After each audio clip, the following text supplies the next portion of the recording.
Hey everyone, this is the Empowered PCS, and we are here today to bring you a day in the neighborhood. I'm Madeline Fertile, and I serve Jacksonville, Florida. Melinda Cruzy DePerna serving San Diego. Christina Zimmerman serving Whidbey Island, Washington. Noelle Baumgarten serving Eglin Air Force Base, Hurlburt Field in NAS, Pensacola. Right on. So we want to talk about, like I said, day in the neighborhood. So we just want to give a quick explanation of what our city is like around the bases you might be based at. So Jacksonville, we've got a few bases, but realistically, we're a relaxed beach town with a cool downtown vibe in certain places. You've got sort of chunks of cool bars and restaurants with walkable towns. We've got suburbia, historic districts, beachfront condos, beach bungalows, basically however you want to live in Jax, we've got it. Okay, well, San Diego is not a little beach town. We're a big beach town. It's about 3.5 million people in the county, and the county's the size of Connecticut. We've got bases from the very northern spot all the way down to the Mexican border. So I picked two communities that are really popular with our people just to kind of focus in a little bit today. So the first one was a section of Oceanside, and Oceanside is the quintessential old school beach town, except it's 175,000 people. So it's a city with a lot of diversity of its own. It goes from beaches all the way to inland, from where you don't need AC to where you do.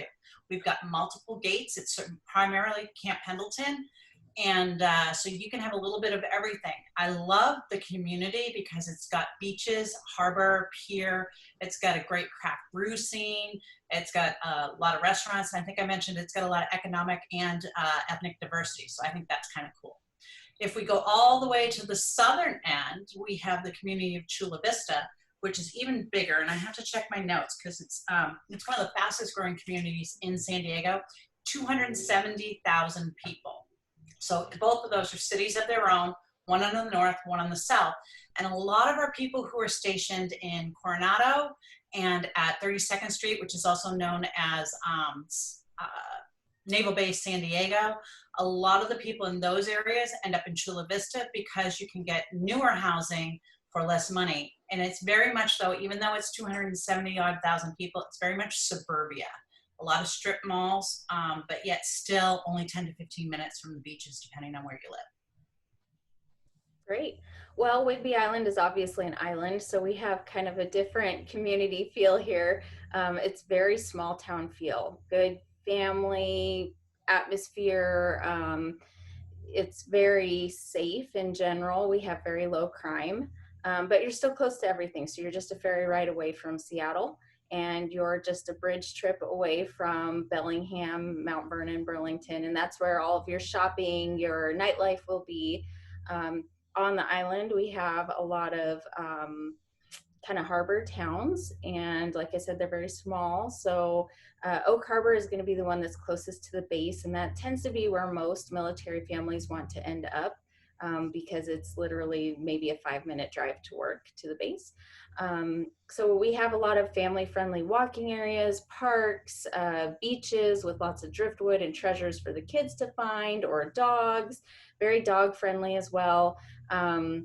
And then you have Coopville, which is just below Oak Harbor on the island, and it's only about a 15-minute drive to the base, but it still has that same community feel.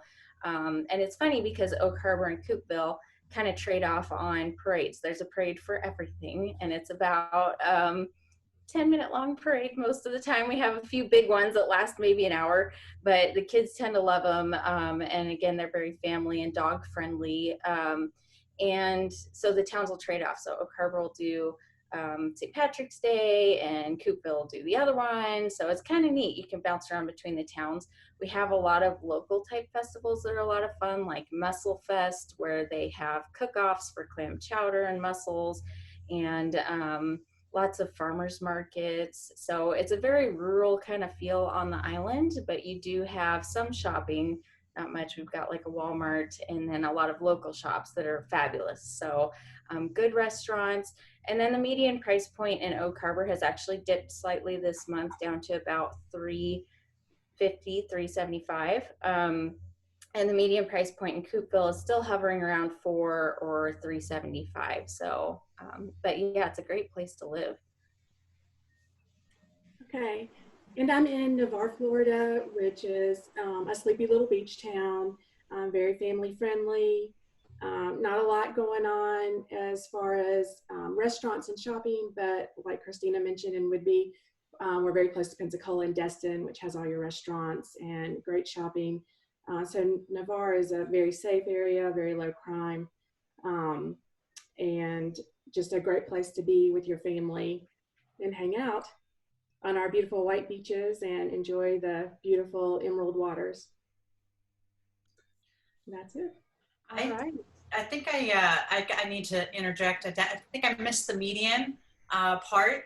And I'm going to say both communities, we're looking at medians in the mid 600s for single family homes and in the low to mid 3s for attached. I think that's really important for anybody coming to San Diego, that they understand where they live is going to be governed by what they qualify for. And that's just the reality.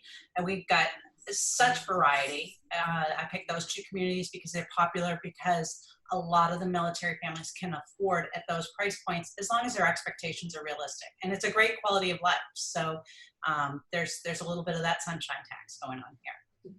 I'm gonna have Sounds to like you have a piggyback good- off of that because I might have to compete with Noelle here on affordability. I don't know what your median price point is in Bar, but we're in Jacksonville about $255, and you can get a single family home for about $170.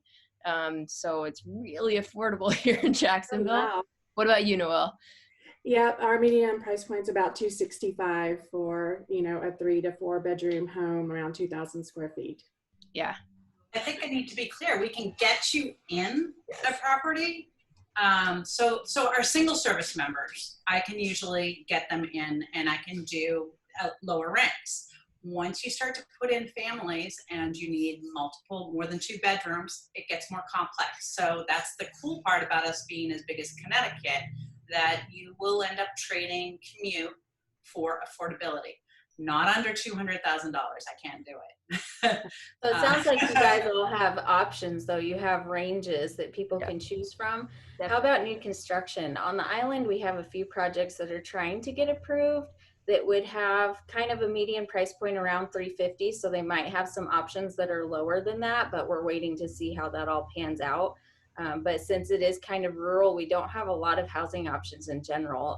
Last week, to find anything under 300,000, I think there were only 4 available, one of which was a tear down and the other 3 weren't much better. So what does it look like where you're at as far as new construction goes? So in Navarre, we've got tons of new construction really all across the Emerald Coast here. They've really been doing a lot with new neighborhoods, and the median price on new construction is, between 300,000 and 400,000. Just depending. We do have a couple of neighborhoods that are between the 250 and 300, and Navarre is experiencing a lot of growth. So we're really set to explode here. So a lot of changes coming in the next few years, and we'll continue to see values go up. Yeah, we've actually got quite a bit of new construction in Jacksonville as well. Most of the new construction is going up in the north side, so near the Jax International Airport.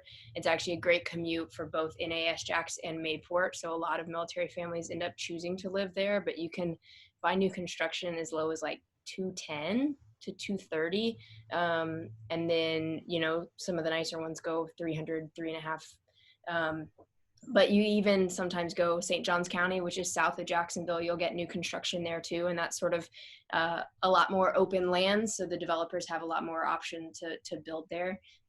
If you're inside the city, there's not so much new construction because the city's pretty much already spread out, which might be similar for San Diego. I'm not sure.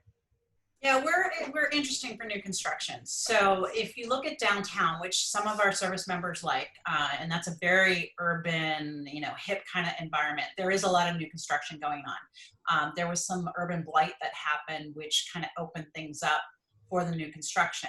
The negative is that those new construction projects all over most of San Diego come with high homeowners association fees.